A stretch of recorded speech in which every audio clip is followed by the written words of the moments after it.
Olá, sétimo ano, tudo bem, meus queridos? Vamos lá para mais uma aulinha, né? Agora sobre história da África, sobre os reinos africanos. Então, quero começar essa aula falando que os slides estarão disponíveis para vocês na Ultramax. E falando um pouquinho desde quando nós temos a história da África dentro das escolas, né? Então, apesar da história da África ser de extrema importância para a gente entender nossa sociedade hoje, por causa da escravidão, que foi um dos maiores desastres da história da humanidade. Então, os povos africanos que foram trazidos para cá, eles têm grande influência na cultura brasileira. Apesar de toda essa influência, de toda essa história, os reinos africanos, os impérios africanos, eles não eram estudados da mesma forma que a Europa é estudada desde sempre dentro dos livros didáticos e das escolas, tá? Então, a partir de 2003, nós temos aí a Lei 10.639, que vai dar como obrigatório o estudo de África e de nações indígenas dentro das escolas, dentro dos livros didáticos, tá? Então, desde 2003 só que isso é obrigação.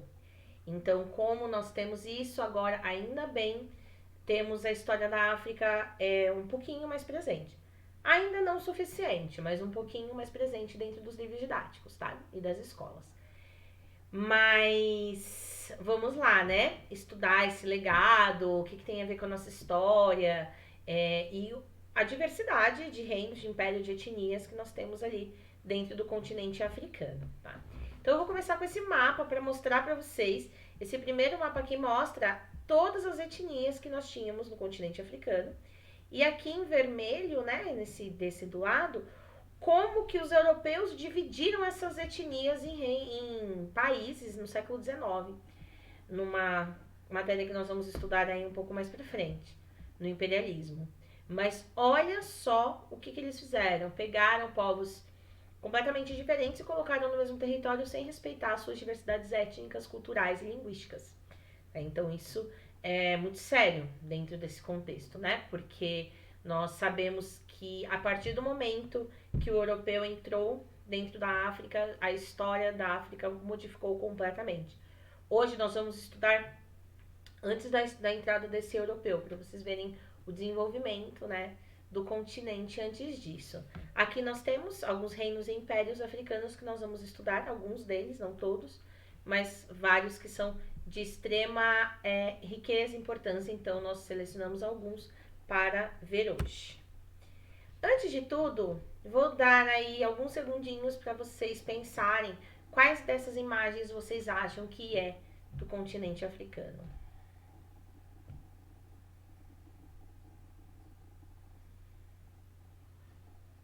Acho que deu para pensar, né? Bom, em sala de aula nós iríamos conversar mais sobre isso, mas só para expor que nós temos ainda muito taxação do que é, né? Aquela coisa de imaginar que a África é só uma coisa.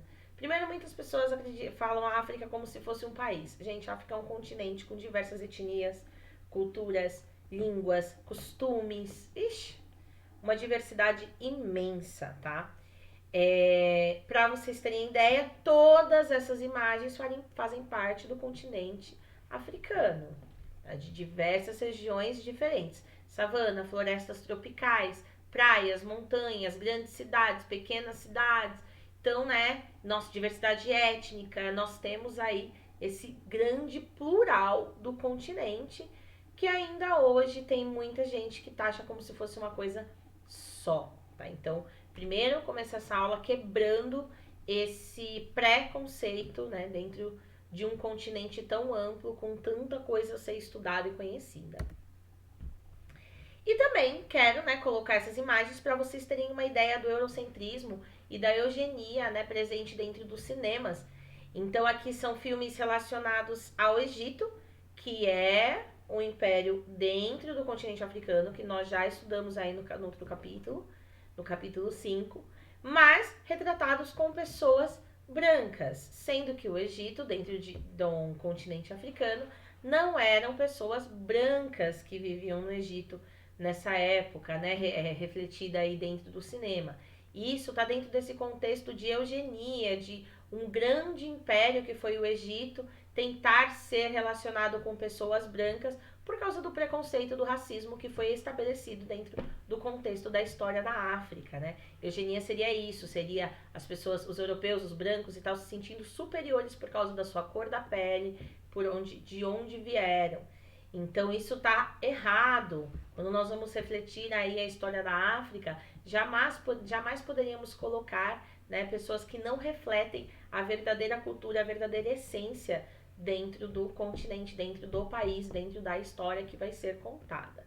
Então, só um exemplo aí desse eurocentrismo, essa eugenia que a gente lida quando a gente vai estudar a história da África, né? Egito, eu já falei para vocês, lá no finalzinho do sexto ano, que é o capítulo 5 que eu me referi, que é do sexto, né? Nós já conversamos sobre o Egito, que o Egito fica na África, que tem gente que nem se toca, que o Egito fica na África. Tudo isso por causa dessa herança aí, esse preconceito que foi estabelecido, tá bom? Bom, aqui nós temos o mapa da África, né? A África do Norte e a África subsaariana. Vamos ver alguns reinos dentro da África do Norte e dentro da África subsaariana. Não vou ficar presa nessa parte, né, de mapas, só mais uma ilustração mesmo. Isso com certeza vocês irão na aula de geografia. E vamos começar com o Reino de Gana. O Reino de Gana, ele fica embaixo do deserto de Saara, uma região de savana que é conhecido como Sahel. E é uma região de intenso comércio. Então aqui temos setas mostrando para onde eles expandiam aí o comércio dentro de Gana, tá? E esse comércio, ele era muito forte em ouro e sal, tá? Então ouro porque nós tínhamos grandes minas de ouro dentro do Império do Reino de Gana e o sal para conservar os alimentos e tal. Então era uma rota comercial muito forte que eles faziam ali. Eles comerciavam outras coisas também, como cobre, né, outros metais e até mesmo escravos. Mas, gente, dentro desse contexto, é muito importante falar que a escravidão que existia na África é muito diferente do que a escravidão do século XV em diante, né? Quando o europeu chega ali no continente, sequestra pessoas e atravessam para o oceano para escravizar aqui nas Américas. É muito diferente porque tinha o lucro do tráfico negreiro, eram seres humanos pegos, sequestrados sem nenhum motivo. Escravidão é ruim de qualquer forma. Mas aqui era dentro de um contexto muito semelhante com o que a gente vê na Grécia e em Roma, né? Que Pérsia também, que era o da escravidão por dívidas ou por guerras. Então, prisioneiros de guerras viravam escravos. Alguém tinha alguma dívida, para quitar essa dívida, trabalhava como escravo. Então, é um contexto muito diferente que jamais dá para justificar a escravidão que houve aqui no Brasil e em outras regiões, falando que eles já tinham escravos muito antes dos europeus chegarem. São coisas completamente diferentes, dentro de contextos completamente diferentes, tá? Então, imagina, né? Ser tirado do seu continente e ido para outro lugar completamente diferente para só viver trabalhando, esperando a morte chegar, né? Então é bem diferente mesmo desse contexto que nós temos aí dentro do continente africano da época, tá? O rei, né, quem era o governante era o Gana, que ele tinha o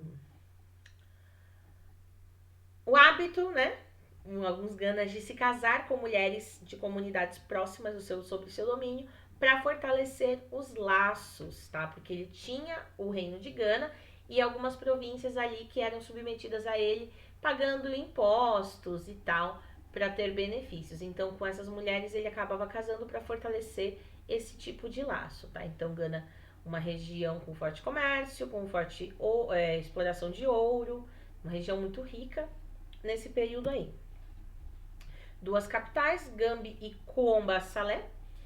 E nós temos aí, a partir do século XIX, a partir do século IX, a islamização, né? Então, voltando aí no contexto, quando Maomé morre Maomé, que foi um profeta do islamismo e tal, ele deixa o princípio da jihad, que é expandir aí a religião islâmica, né, para outras regiões. Então nós temos no século IX essa islamização, né, os povos muçulmanos chegando ali, e alguns se convertem, outros não. Nem todos os ganas se convertem à religião, tá? Então muitos continuam politeístas. Mas, lentamente, essa islamização, ela vai fazendo Gana entrar no declínio, porque regiões, territórios que eram subordinados a Gana acabam se islamizando, alguns Ganas não se convertem, então existem conflitos que enfraquecem a região, tá? Então, no século XII, a região é dominada por outro reino, que é o Mali. E aqui temos uma imagem, né, de uma escultura aí de ouro feita pelo povo de Gana, tá? Então, o Mali, que foi o povo subordinado a Gana, acaba dominando Gana com o declínio do outro reino, tá? E ela se informa, né? O Mali se forma na região de povos mandingas, né? Que eram o povo que vivia ali na proximidade do rio Níger. E dependiam das rotas comerciais que atravessavam ali aquela região, tá? Quem vai controlar, quem vai ser o rei, vai ser o Mansa. E esse Mansa, ele vai ser o primeiro, Mansa vai ser o Mandinga Sudiata Keita, que ajudou a expulsar povos que tentam invadir a região no século XII, tá? Então, o Sudiata Keita se torna aí o primeiro Mansa por essa liderança. E ele tinha um grande prestígio com a população, as pessoas acreditavam que ele tinha um poder divino, tá? Eles vão conquistar outros territórios, Gana e outros. O Keita, ele se converteu ao islamismo e outros reis após ele também se converteram ao islamismo. Porém, muitos hábitos eles não deixaram de ter. Então, eles se islamizaram, porém, eles ainda tinham costumes que eles ficavam com os deles, como acreditar que o Mansa tinha poderes divinos. Então, houve uma fusão aí de culturas, né, religiosas do que eles já tinham e do que os árabes, os islamizados, trouxeram, tá? O declínio acontece por volta do século XV, por falta de uma centralização do poder, né? Um poder mais forte. Então as pessoas começam a ir contra o Mansa e isso vai desagregar o reino, tá? Temos também Songhai, também aí no norte da África, que foi dominado pelo reino do Mali, mas quando o Mali enfraquece, Songhai se fortalece e acaba ficando mais rico e mais poderoso do que o próprio reino do Mali. Controlam rotas comerciais, também são islamizados e o seu declínio foi no século XVI, com a decadência do comércio subsaariano, né, nas rotas aí que levam o comércio subsaariano. Chegamos então nos povos iorubás. Os povos iorubás que são de extrema importância para a gente entender muito da nossa cultura brasileira, tá? Então, os iorubás foi, infelizmente, povos que foram bastante escravizados aqui dentro do nosso país. Não só eles, mas muitos deles vieram. E então, muitas das coisas que a gente tem hoje tem uma descendência iorubá, tá? Então, eles não eram uma etnia só, eram vários povos distintos que tinham semelhanças linguísticas e culturais, tá? Entre esses povos, nós temos destaque para os Efãs, os Ijexás e os Egbás. E eles se desenvolvem ali perto do rio Níger, aqui o rio Níger é aqui onde eles vão se desenvolver, tá? Eles vão formar vilas e aldeias por parentesco, então parentes acabam vivendo nas mesmas vilas, mesmas aldeias. A união dessas vilas e aldeias formam pequenas confederações ou pequenos reinos. E o chefe dessas uniões, cada região vai ter seu obá, que passava a controlar ali o poder, as rotas comerciais, a riqueza, a comunidade em si. Os iorubás acreditavam, né, na cidade de Leifé, que seria para eles a primeira cidade aí onde o mundo, o universo vai surgir a partir de tudo que tem ali no Leifé, tá? Que seria o umbigo do universo, o centro de todas as coisas. E temos como destaque aí Benin, né, que foi um grande império, um reino iorubá, tá? Bom, entramos então na religião iorubá, que é muito importante para a gente entender as religiões afro-brasileiras. Então, na África, nós temos a religião iorubá, que quando veio aqui para o Brasil, ela se torna as religiões afro-brasileiras, né? Primeiro o candomblé, depois a umbanda, que são religiões aí que infelizmente sofrem intensas intolerâncias religiosas e muitas vezes um racismo religioso dentro da sua cultura. Mas o que foi desenvolvido aqui foi uma fusão da cultura iorubá com a religião cristã, a religião que vieram, né, com os portugueses, com mais crenças locais e acabaram desenvolvendo primeiro o candomblé e aí no finalzinho do 19 e começo do 20 a umbanda.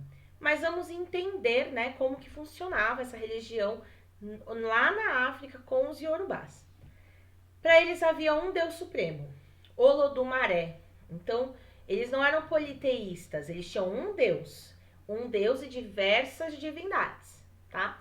Olodumaré, na visão deles, foi responsável pelo surgimento de lei e fé e automaticamente do universo, porque eles acreditavam que de lei e fé surgiu o universo, tá?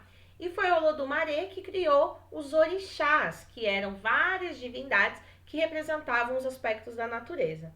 Quando a gente estudou Grécia, nós vimos, né, que lá na Grécia tínhamos Zeus, o trovão, Poseidon, o mar, tem vários elementos da natureza que se relacionavam aos deuses.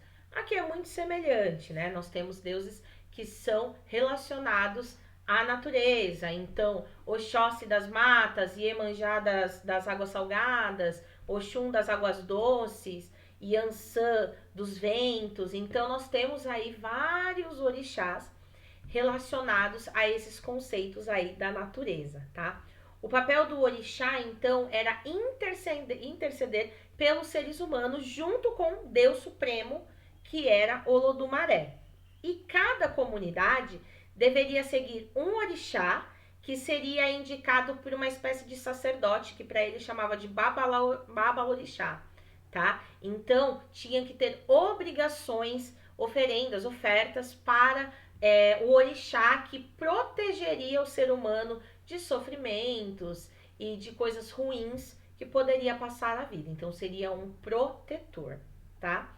Então, como eu falei, quando vieram para o Brasil, essas crenças foram trazidas e aí surgiu o candomblé, que tem algumas diferenças, né? Não é um orixá por região, como era lá. Os orixás aí, aqui, cada pessoa da religião vai ter o seu orixá protetor, tá? Então, mas, como eu disse, é infelizmente uma religião que sofre muito preconceito, muita intolerância religiosa, por ser de origem africana, né? Por ser de origem afro aí. Mas aqui no Brasil tiveram essa mistura aí também com cultura brasileira, assim como eu disse, né? No Mali que também rolou isso, de ter essa fusão do islamismo com culturas locais, aqui no Brasil também, da cultura iorubá com as coisas que eles já pensavam aqui no Brasil, tá? Os bantus também foram de extrema importância cultural dentro do nosso país. Então, nós temos, assim como os iorubás, que era uma diversidade cultural e étnica, com diversidade étnica, mas com culturas e línguas semelhantes, os bantus é a mesma coisa, tá? Então, os bantus é outro tronco linguístico, com etnias diferentes, mas de origem, que a língua é de origem banta, como os congos, os benguelas, os cambindas. Tivemos várias organizações sociais, grandes impérios, grandes reinos e também pequenas comunidades. Então, os bantus que ficavam aqui nessa região, tá? Uma diversidade aí bem grandinha entre eles. Eles se expandiram bastante. Uma das coisas que ajuda a eles se expandirem é que eles usavam uma técnica que era agricultura de coivara. O que acontecia? Eles cultivavam algo aqui. Quando colhiam, eles queimavam essa terra para adubar o solo e até essa terra poder ser de novo produzida, eles procuravam outra terra. Então, eles acabam se expandindo por aí. E entre os bantus, nós temos dois impérios grandes, que é Monomotapa e Rosui, tá? Então, que nós vamos ver esses impérios daqui a pouquinho. E o Reino do Congo também, que chegou a ter 100 mil pessoas. Eles escravizavam pessoas também, prisioneiros de guerra e criminosos. e o reino do Congo ele foi cristianizado, então foi um reino que se tornou cristão a partir da chegada dos portugueses, tá? Aqui nós temos palavras de origem banta que nós usamos até hoje. Tanga, batuque, quitute, samba, miçanga, cachaça, zumbi, cachumba, inhame, acarajé, né? Então nós temos várias palavras bantas que nós usamos até aqui. O samba também tem influência de ritmos bantos. Então temos, nossa, uma cultura muito importante que foi trazida por esses povos bantos, infelizmente, quando vieram escravizados aqui para o nosso país, tá? O Império Monomotapa, de língua banta, se desenvolveu no século XV na costa ocidental da África, que é onde hoje fica o Zimbábue e Moçambique, tá? O chefe, o Monomotapa, que estabelecia aí os vínculos de lealdade contra os chefes da região. Então ele tinha o seu lugar, mas ele estabelecia aí alianças com outros chefes para comandar o território, mas tendo outros chefes. Ele não era o único chefe, mas esses chefes deviam lealdade ao Monomotapa, tá? Os portugueses chegam no século XVI, estabelecem relações com o Monomotapa, inclusive casamentos e alianças, para poder explorar a região e começar com o processo de cristianização. Como eu falei, o Congo foi cristianizado e aqui também temos um processo de cristianização nessa região, tá? Então, ó, já vimos 3 religiões aí de influência, né? Então, 4, na verdade. Primeiro eram politeístas, foram islamizados lá em cima, né? No Mali, Gana e tal. Depois nós vimos os Iorubás, que eles eram as divindades, né? Os orixás e Olodumaré. E agora os portugueses chegando com o cristianismo. Então, mostrando aí a grande diversidade também religiosa que nós temos no continente. Bom, isso desagrada outros povos, como os árabes, que vieram a islamizar a região, e que comercializavam com os bantos. Então, quando foi cristianizado, atrapalha o comércio com esses povos islamizados. Isso gera conflitos que vai levar ao declínio do Império Monomotapa, tá? E o Império Roswin, ele é também do século XVII. Após o declínio do Monomotapa, surge esse império, também com bantos, tá? Ele vem aí quando Dombo, que era um importante proprietário de gado, ele vai se estabelecer na região, vai reunir um exército para evitar que os europeus continuassem aí explorando a região e tal. E ele consegue expulsar os portugueses da região. E depois da morte dele, o império continua expandindo, tá? E o rei, que ele contava aí com o apoio de chefes e lideranças de outras regiões para manter o seu império. Então esse rei, que era o Xangamiri, ele podia casar com várias esposas para fazer acordos, tá? E algumas delas até ajudavam ele a tomar decisões. Quando ele morria, as esposas escolhiam o seu sucessor. A religião do reino era politeísta, do império, mas eles acreditavam também em um deus supremo, que é Mauari, tá? Acreditavam que os reis tinham poderes mágicos de controlar a natureza, os animais e tal, e de matar qualquer pessoa que o atrapalhasse em qualquer questão. Então, essa crença, esse medo, essa crença na divindade do rei, fazia com que eles tivessem ordem dentro do território. As atividades econômicas: comércio de ouro, tecidos, marfim e peles. Também cultivavam feijão, abóbora, melancia. Também tinham pecuária, né? Cabras, carneiros e bovinos. Então era bem diversificado aí a sua produção. E o trabalho era dividido por gênero. Os homens as tarefas mais pesadas e as mulheres semeavam e cultivavam os campos. Mas todos eles trabalhavam aí dentro do império, tá? E para saber a camada social, uma pessoa mais rica ou não, era dependendo do número de bois e vacas que essa pessoa tinha. E aí colocava ela dentro da pirâmide social, mais rico ou mais pobre. No século XIX, né, então demora, mas entra em declínio com a invasão dos Negnis, que é um povo guerreiro que veio do sul da África, e é só aí que os Rosui, eles acabam entrando em declínio, tá? Enfim, espero que vocês tenham entendido a importância da gente estudar esses diferentes impérios, de conhecer, né? É uma aula que não é uma matéria que a gente está acostumado a ver sempre, exatamente por causa de todo esse contexto de não estudar a história da África durante muito tempo. A história da África ainda precisa de muita historiografia desenvolvendo para a gente conhecer tudo que ela tem, mas entendemos um pouco da diversidade étnica, religiosa, cultural, política aí do território, né? Antes e um pouquinho depois também que os portugueses chegaram ali, certo? Então, um beijo e até a próxima.